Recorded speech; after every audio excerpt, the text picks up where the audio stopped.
à vous tous qui êtes bien confortablement assis dans votre salon, dans votre cuisine, peut-être encore dans votre lit, après avoir passé une belle soirée hier avec un repas de la dinde ou je ne sais pas quoi encore. Je sais que c'est encore à la mode. Il y en a beaucoup qui aiment ça.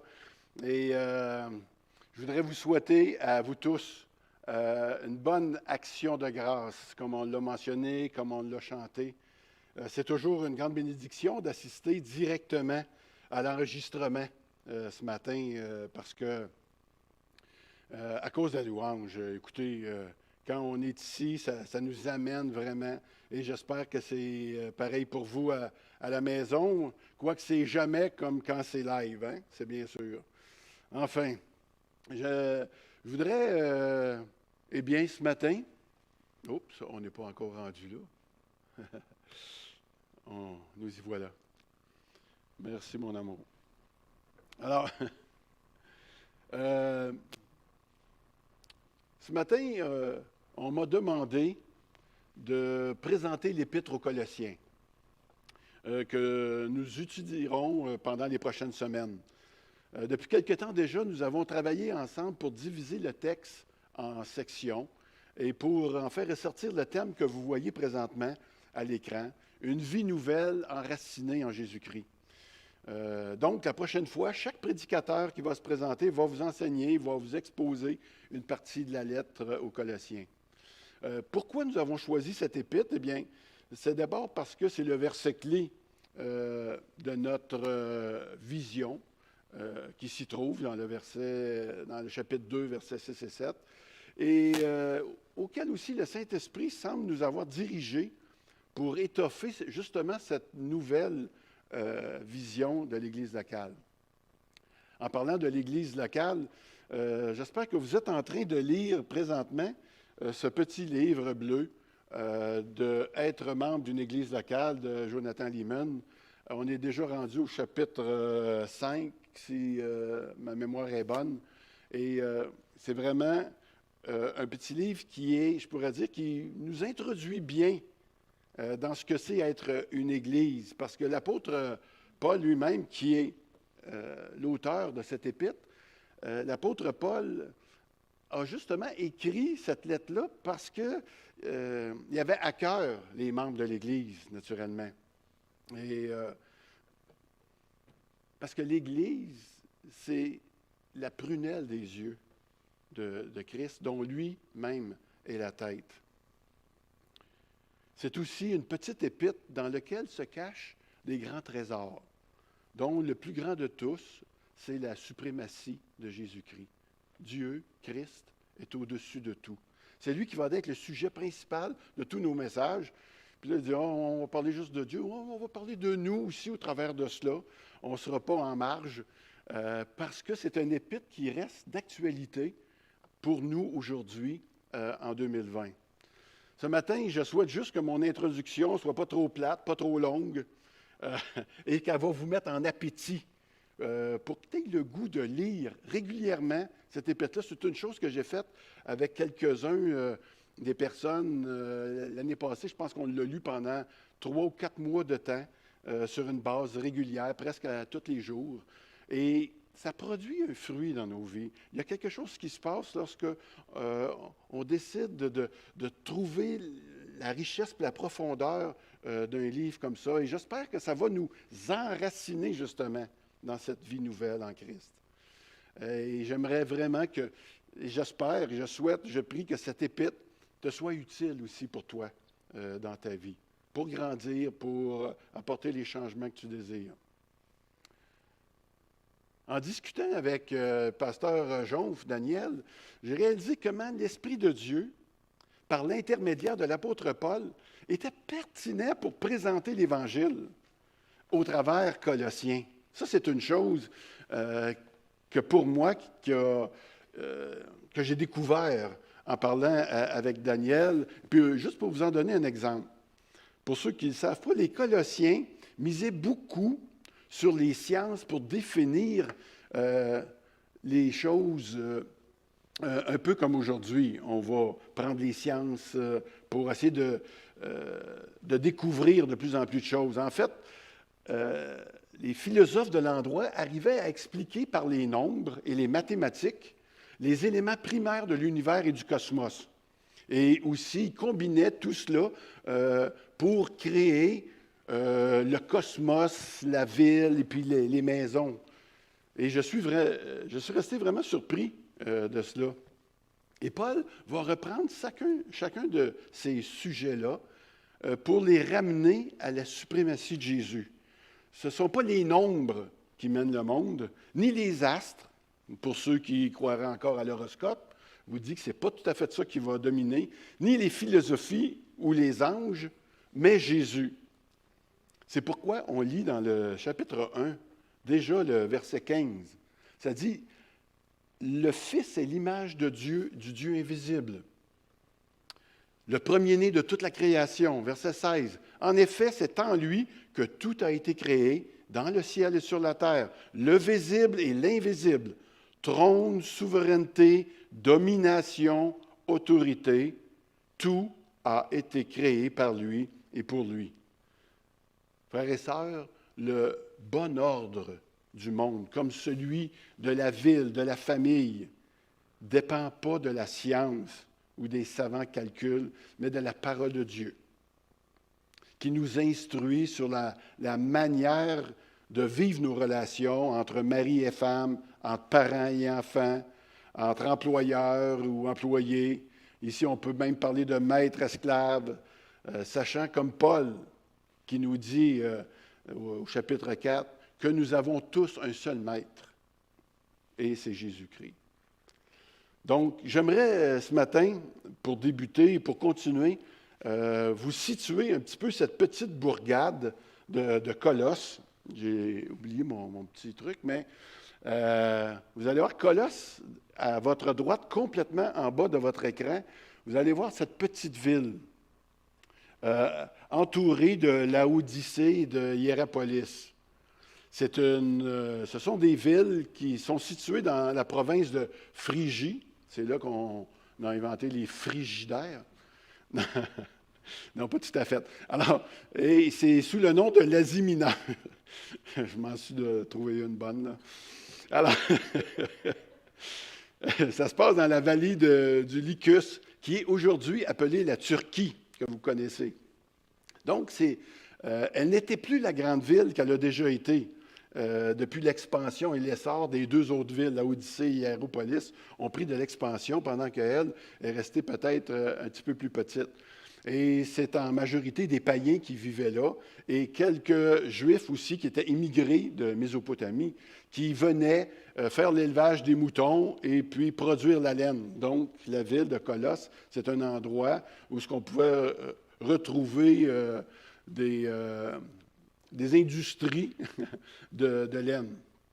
Donc, ces trois villes sont quand même proches l'une de l'autre, une quinzaine de kilomètres. Ça se fait à pied, en dedans d'une journée certainement. Ils sont situés près des montagnes et qui avaient un épicentre de plaques tectoniques et qui causent des tremblements de terre naturellement. Et il y en avait beaucoup à cet endroit-là, semblerait-il. Il semble même que la ville a été détruite autour de l'année 60-61 par un tremblement de terre, effectivement. Et c'est peut-être la raison pourquoi ils vouaient un culte à plusieurs dieux, parce qu'ils cherchaient à faire arrêter ces choses-là autour d'eux, ces tremblements-là, ou calmer la colère des dieux. Donc, puis ils mélangeaient l'occulte, les philosophies avec quelques doses de judaïsme. Ça faisait toute partie de leur culture. De plus, ces Phrygiens, particulièrement dans cette contrée, vouaient un culte au César. C'est important de le savoir parce que les habitants voulaient croire que César et sa femme rendaient possible le bon fonctionnement et puis la fécondité. La déesse qu'ils vénéraient s'appelait Déméter. Et elle était surnommée la porteuse de fruits. Voyez-vous? Et on va comprendre pourquoi Paul va, dès les premiers chapitres, le rappeler que la bonne nouvelle, c'est encore Jésus-Christ qui est responsable du bon fonctionnement du monde et que c'est son évangile par les chrétiens qui sont les porteurs de fruits dans ce monde et non Déméter.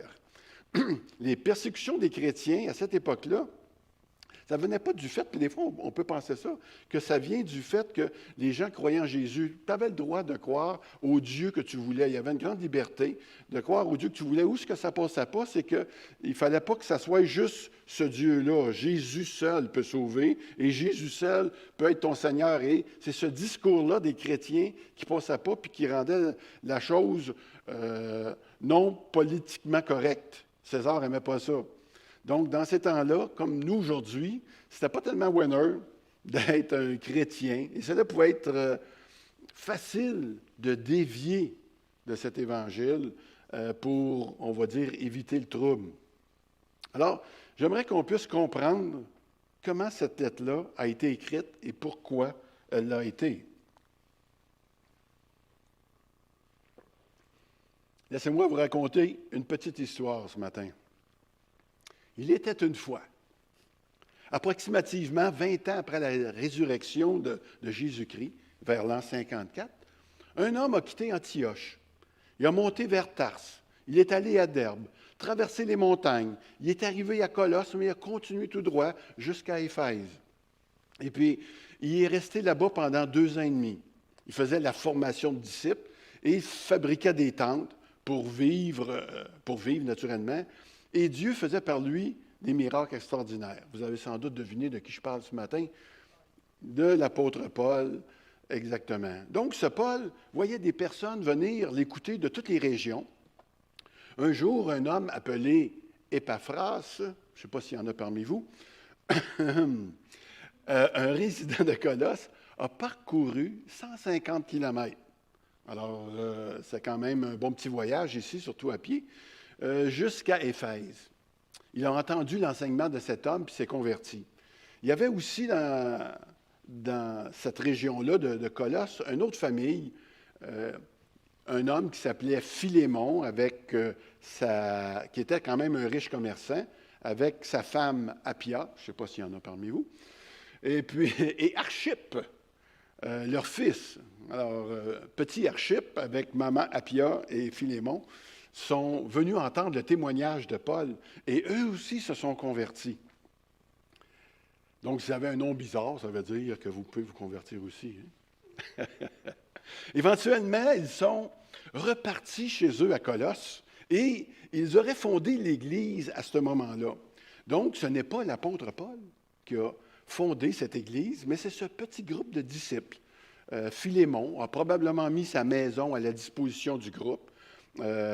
Parce que dans ce temps-là, il n'y avait pas nécessairement de bâtiment pour ça, exactement. Et éventuellement, d'autres croyants se sont aussi répartis dans les villes de Laodicée et de Hiérapolis. Quant à Paul, pendant ce temps, Paul s'est retrouvé un jour au centre d'un mouvement de contestation soulevé par les Juifs et qui a entraîné son arrestation alors qu'il se trouvait dans le temple. Il a été accusé d'avoir fait entrer quelqu'un dans le temple, dans un endroit du temple qui n'avait pas d'affaire là, sous peine même d'y trouver la mort. Et c'est cet homme, on voit ça dans Acte 22,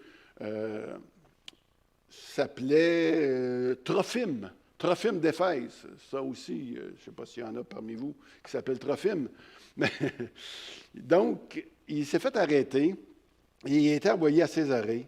Et éventuellement, il a demandé d'être vu par César parce qu'il a mis en avant son statut romain pour être vu par César. Alors, il a été emprisonné, possiblement à Rome, pendant ce temps que l'Église de Colosse, eux autres, continuaient à grandir quand même. Ils avaient reçu la parole d'Épaphras et cette petite Église continue à grandir. Ils continuent à grandir, on pourrait dire, dans l'amour, la grâce et puis l'espérance, mais leur foi était mise à rude épreuve. Comme la plupart d'entre nous, ça peut nous arriver encore aussi aujourd'hui.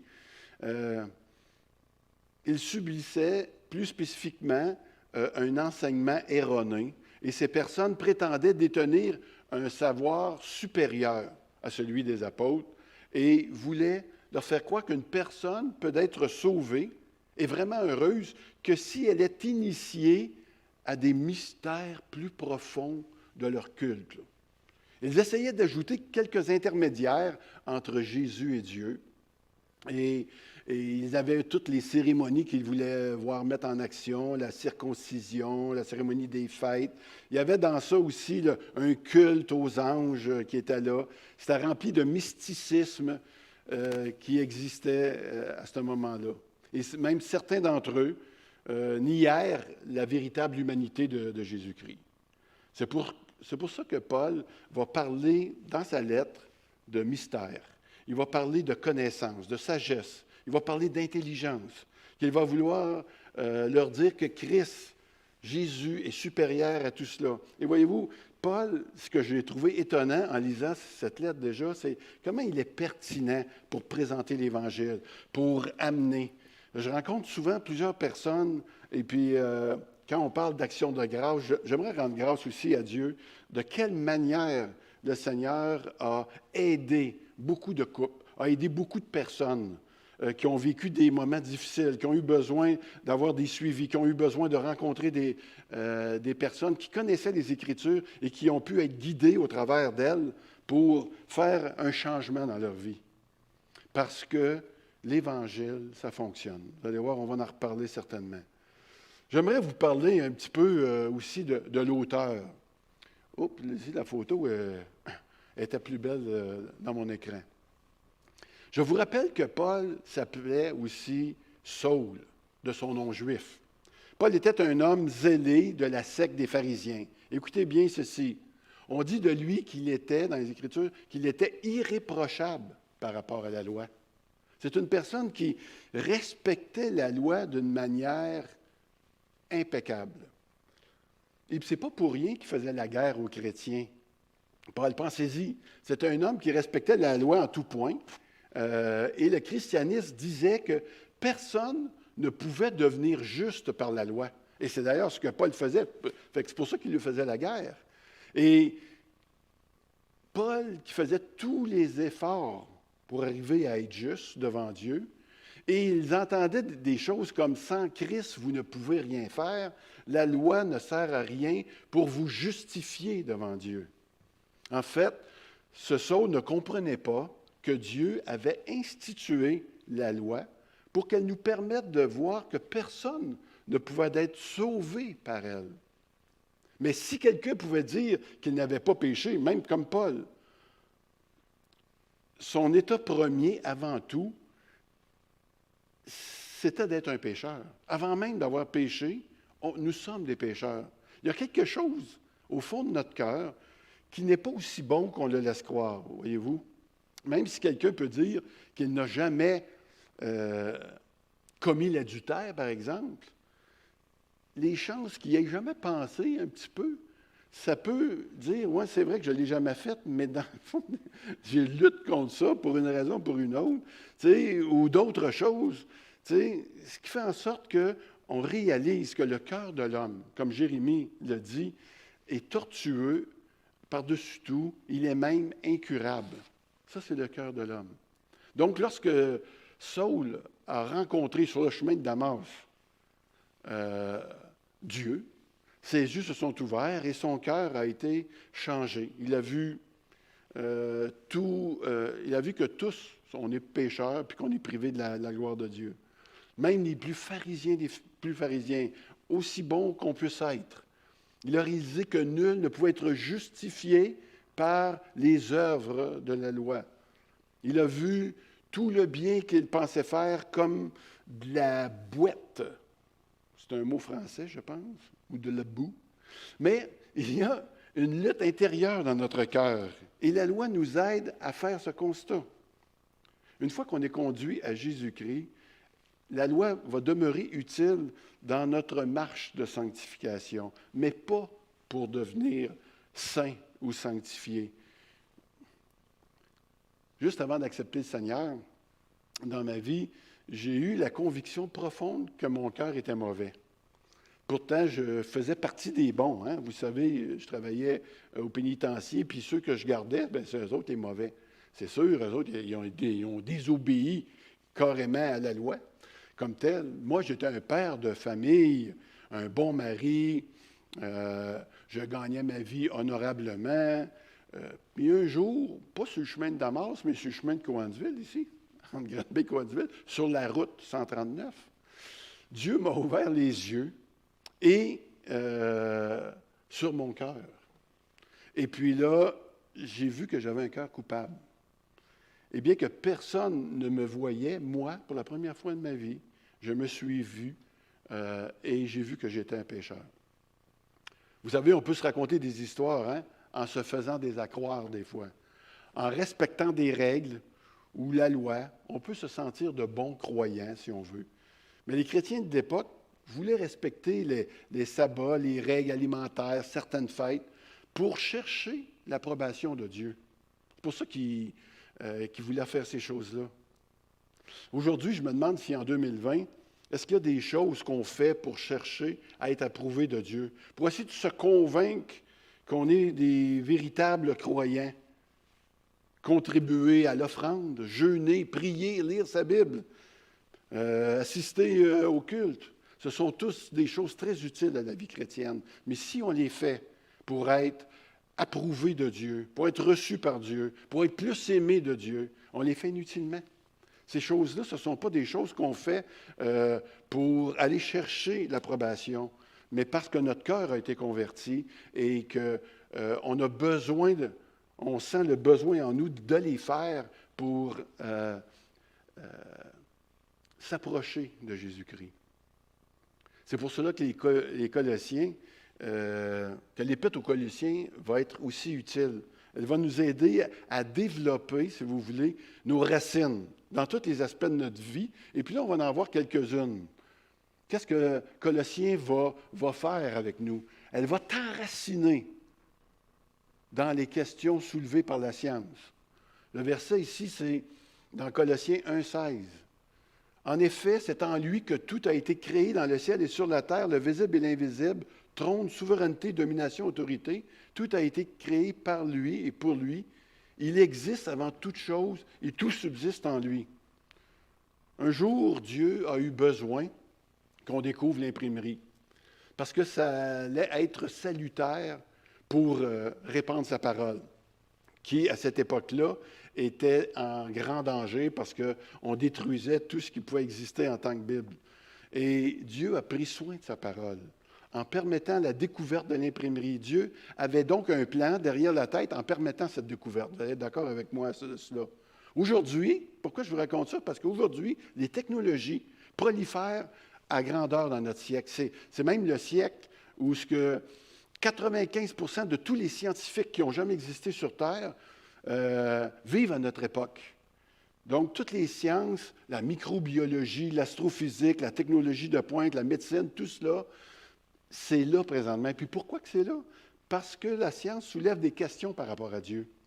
Et Dieu veut qu'on se pose ces questions-là.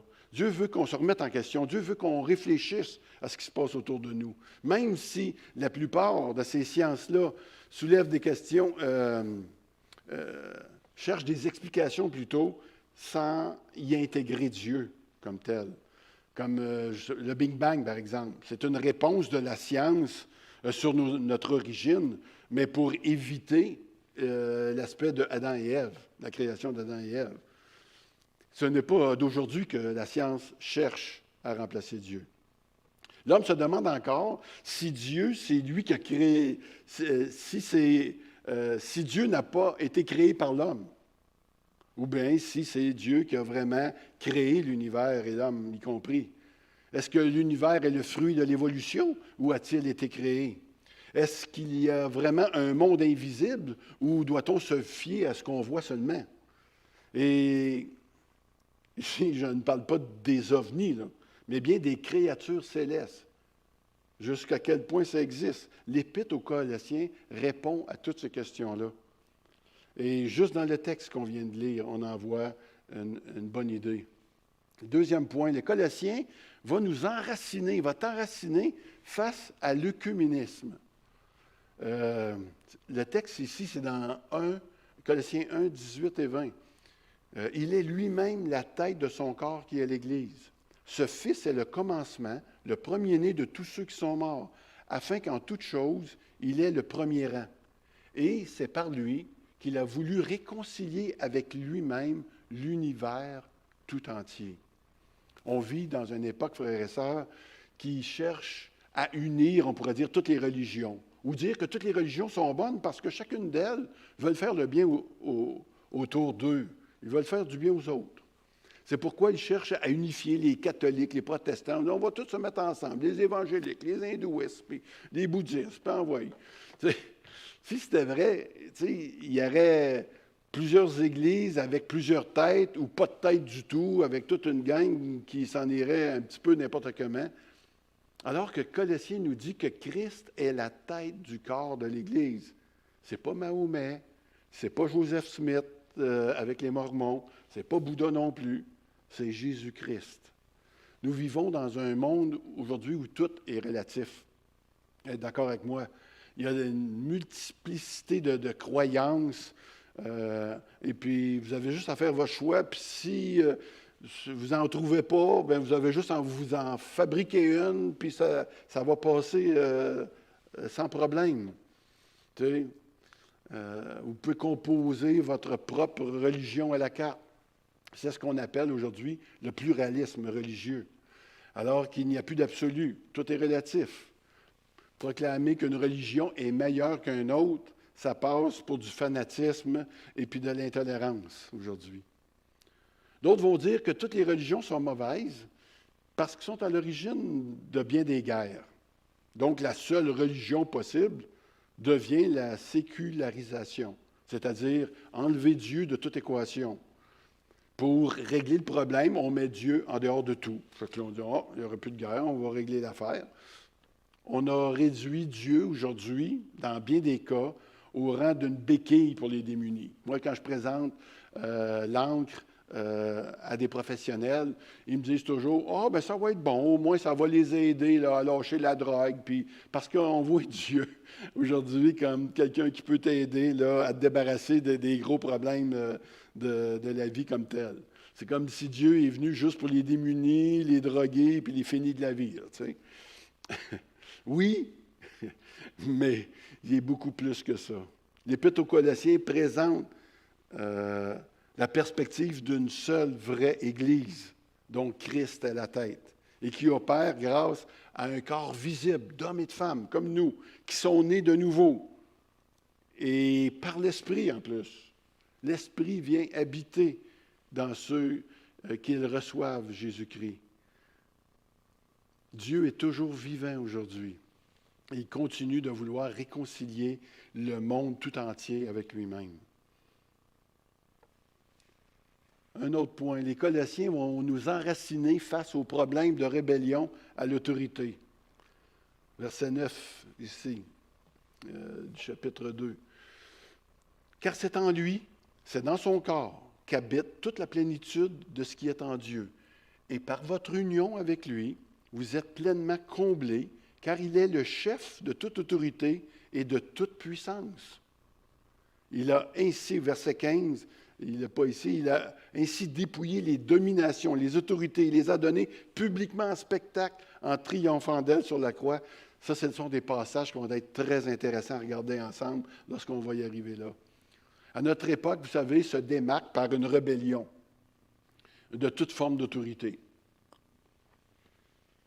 On veut toujours mettre le pied où ce qu'on n'a pas d'affaires.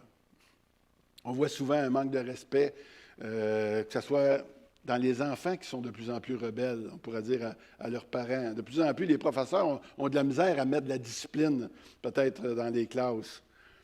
Que ce soit nos policiers, nos politiciens, on est prêt à les lyncher sur la place publique sans problème. Ce n'est pas des choses qui se faisaient à l'époque. Et on n'a pas crainte de l'autorité.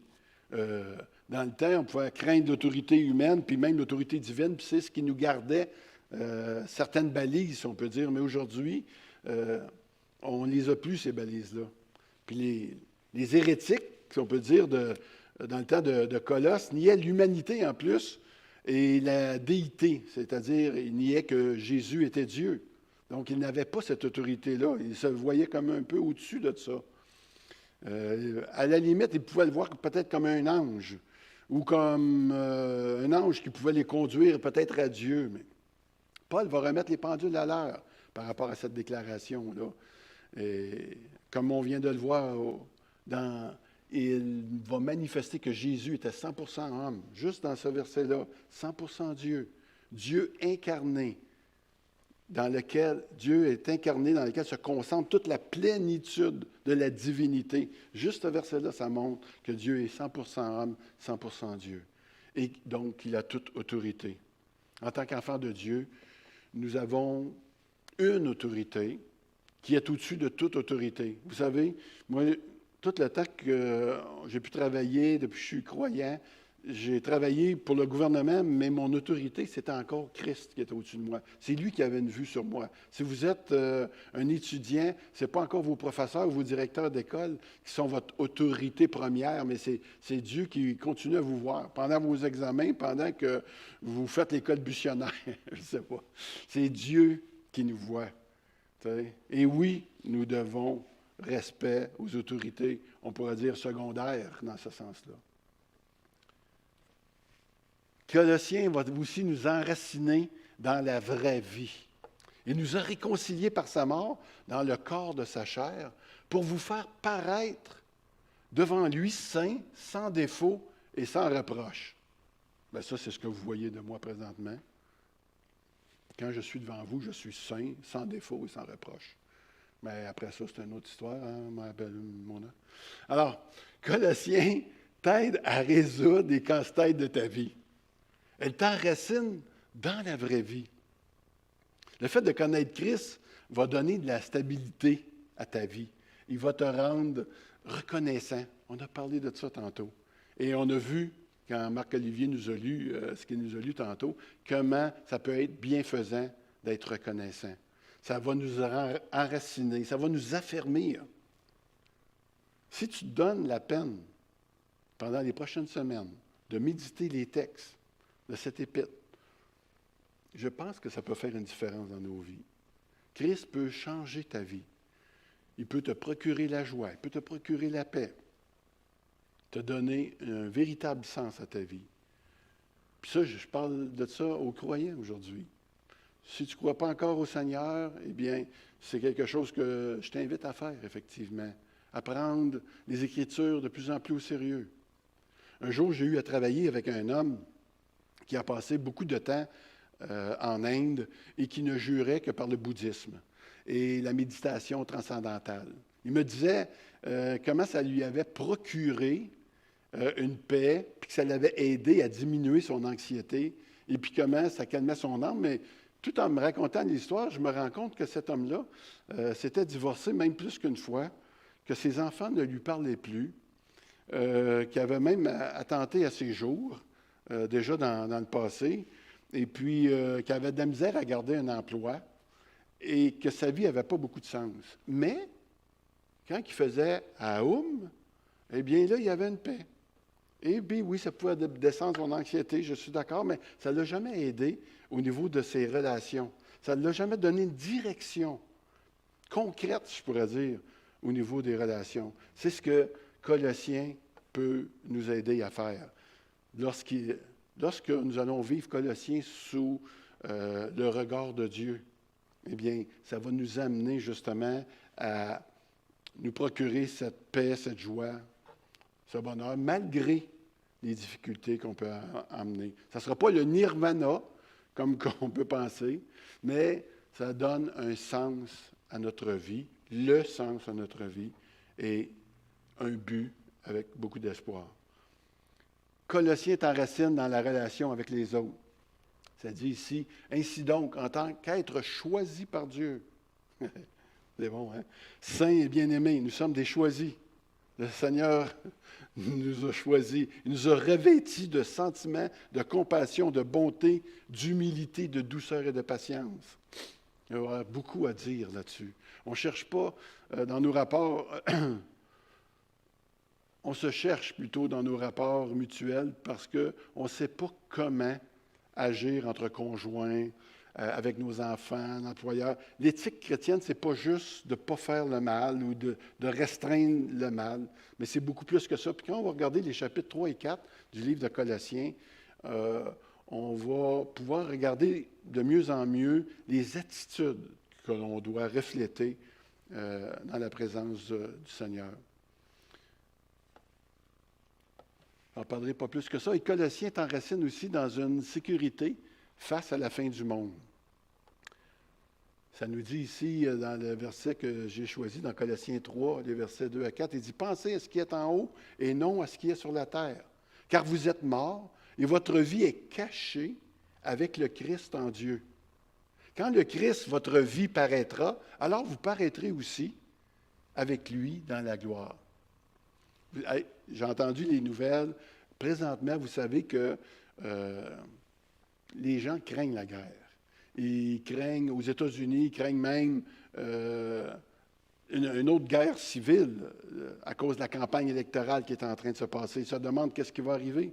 Il y a toujours aussi les catastrophes environnementales qui nous pèsent dessus, la calotte glaciale, on en entend souvent parler, les tremblements de terre, des effondrements mondiaux, économiques peut-être à cause de ce qui se passe présentement. On a beaucoup de raisons d'être inquiets.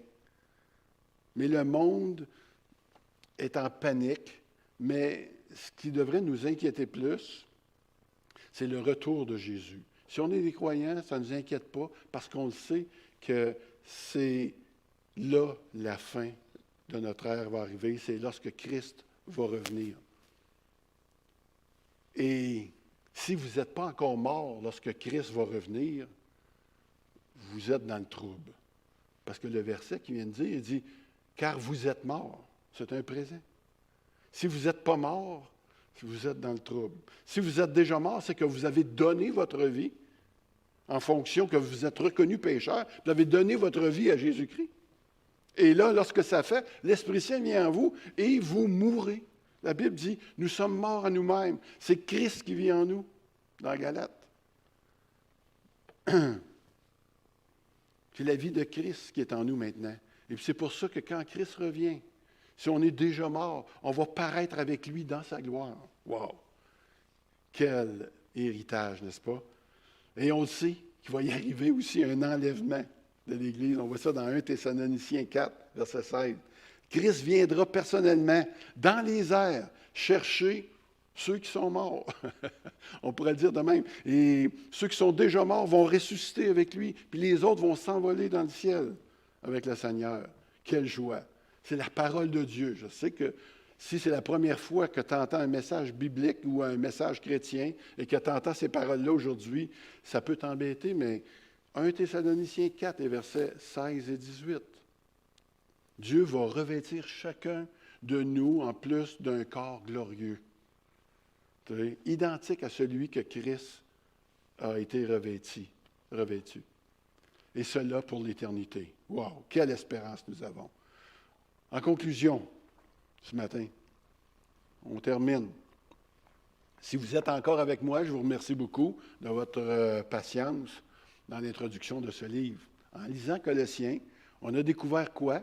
Que Paul a reçu des bonnes nouvelles d'Épaphras concernant les églises de Colosse, dans le sens qu'il apprend que sa prédication a porté du fruit sur au moins 3 villes. Colosse, Laodicée, puis Hiérapolis. Il y a des chrétiens qui se sont retrouvés là. Cependant, il apprend également que les mauvaises influences dans l'Église cherchent à discréditer l'Évangile. Il va adresser ces mensonges-là qu'on retrouve encore dans nos églises, mais peut-être sous d'autres formes. Aujourd'hui, il existe encore des erreurs qui menacent l'Église de Christ. Beaucoup de chrétiens pensent que la croissance spirituelle, on va dire ça comme ça, c'est relié à la croissance intellectuelle. Ça veut dire plus que tu en sais sur Jésus, plus que ça te rend spirituel. Ce n'est pas nécessairement ça. Ce n'est pas toutes les notes que tu vas avoir qui vont te rendre spirituel nécessairement. La vie chrétienne, ce n'est pas d'aller chercher des diplômes. Quoique l'étude fait partie de la vie des croyants comme telle. Mais la vie chrétienne, ce n'est pas des doctrines, mais c'est la connaissance d'une personne, celle de Jésus. Et en lisant Colossiens et en l'étudiant, on va apprendre à le découvrir ensemble. On ne peut pas dire parce que nous sommes sauvés que tout est réglé. Nous pouvons avoir cependant une vie qui va nous stimuler, une vie qui va nous donner le droit à un héritage, ici sur terre déjà, et bientôt dans une promesse de la vie éternelle. Ce matin, je vais vous laisser avec une prière que j'aimerais faire pour vous. C'est la prière de Paul. Vous pouvez pencher la tête. Voilà pourquoi nous aussi, le groupe de leaders de cette Église, nous cessons de prier Dieu pour vous. Nous demandons à Dieu que vous soyez remplis de la connaissance de sa volonté, en toute sagesse et intelligence spirituelle, pour marcher d'une manière digne du Seigneur et lui plaire entièrement. Amen.